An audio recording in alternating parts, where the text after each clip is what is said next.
శ్రీ గురుభ్యో నమః. హరి ఓం. జగద్గురు శ్రీమద్ విరాట్ పోతులూరి వీర బ్రహ్మేంద్ర స్వాముల వారి కాళికాంబ సప్తశతి పద్యరత్నావళిలో మనము 682వ పద్య సందేశాన్ని మనం తెలుసుకుందాం. స్వాముల వారు చెప్తా ఉన్నారు, జగద్గురు శ్రీమద్ విరాట్ పోతులూరి వీర బ్రహ్మేంద్ర స్వామి వారి యొక్క ఉద్దేశాన్ని ఈ పద్యంలో తెలియజేస్తూ ఉన్నారు. అమ్మవారిని మనము తెలుసుకోవాలి అంటే భగవంతుని మనం తెలుసుకోవాలి అంటే మనము ఏ విధంగా మనము సిద్ధమై ఉండాలి అనేటటువంటి విషయంలో స్వామివారు స్పష్టంగా తెలియజేస్తూ ఉన్నారు. దుష్ట భావనములు నష్టమైపోయిన ధర్మమూర్తి, దుష్ట భావనములు నష్టమైపోయిన ధర్మమూర్తి, హృదయతత్వమెరిగి మెలగువారు, హృదయతత్వమెరిగి మెలగువారు, నిన్ను తిలకింపనేర్తురే కాళికాంబ హంస కాళికాంబ. దుష్ట భావనములు నష్టమైపోయిన ధర్మమూర్తి. మనకు భావన అనేటువంటిది శుద్ధంగా ఉండాలి. భావన అంటే భావించటం. ఎల్లప్పుడూ మనము మనసు లోపల చింతన చేస్తూ ఉంటాం. వ్యర్థ చింతనలు, అనవసరమైన చింతనలు ఇవన్నీ కూడా చేస్తూ ఉంటాం.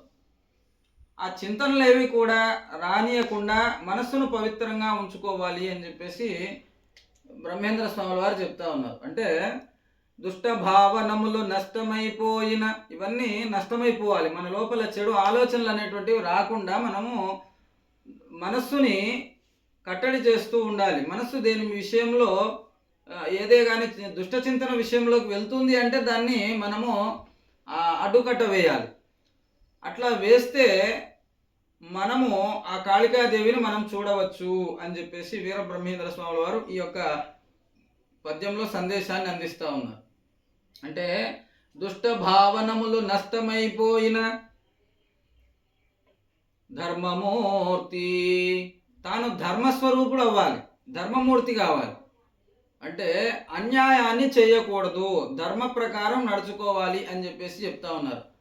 దుష్ట భావనములు నష్టమైపోయిన ధర్మమూర్తి, తాను ధర్మమూర్తి స్వరూపుడై ఉండాలి, ధర్మస్వరూపుడై ఉండాలి.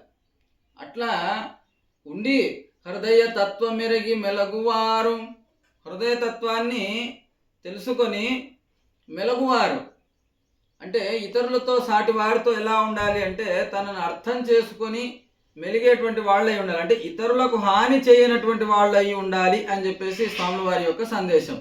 అంటే ఇక్కడ స్పష్టంగా చెప్తా ఉన్నారు ఏమిటంటే పక్కవాడిని కూడా అర్థం చేసుకొని జీవితాన్ని సాగించు నాయన అని. అంటే పక్క వాళ్ళకి ఇబ్బంది పెట్టొద్దు అని చెప్పేసి వీరబ్రహ్మేంద్ర స్వాముల వారు చెప్తున్నారు. హృదయ తత్వమెరిగి మెలగువారు, హృదయతత్వాన్ని తెలుసుకొని మెలిగేటువంటి వాళ్ళు ఎవరైతే ఉంటారో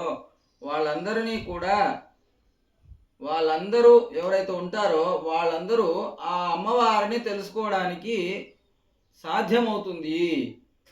వాళ్ళందరూ కూడా ఆ పరబ్రహ్మను తెలుసుకోవడానికి సాధ్యమవుతుంది అని చెప్తున్నారు. మెలగువార నిన్ను తిలకింపనేర్తురే, నిన్ను తిలకింపనేర్తురు కాళికాంబ హంస కాళికాంబ. అట్లా హృదయాన్ని పవిత్రంగా ఉంచుకొని ధర్మ మార్గంలో నడుస్తూ పక్క వాళ్లకు హాని చేయకుండా సర్వులను సమానంగా చూస్తూ ఎవరైతే ఇతరులకు ఇబ్బంది పెట్టకుండా భావశుద్ధి బాహ్యశుద్ధి అన్నీ ఎవరికైతే ఏర్పడతాయో వాళ్ళందరికీ అమ్మవారిని తెలుసుకునేటటువంటి అవకాశం లభిస్తుంది. తర్వాత అమ్మవారిని వాళ్ళంతా పొందుతారు అని చెప్పేసి ఆ కాళికాంబ సప్తశతిలో స్వాముల వారు మనకు బోధిస్తూ ఉన్నారు. కాబట్టి మనం స్వామివారి మార్గంలో నడుద్దాం, స్వామివారి యొక్క సందేశాన్ని మనమంతా పాటిద్దాం. మంగళం మహత్.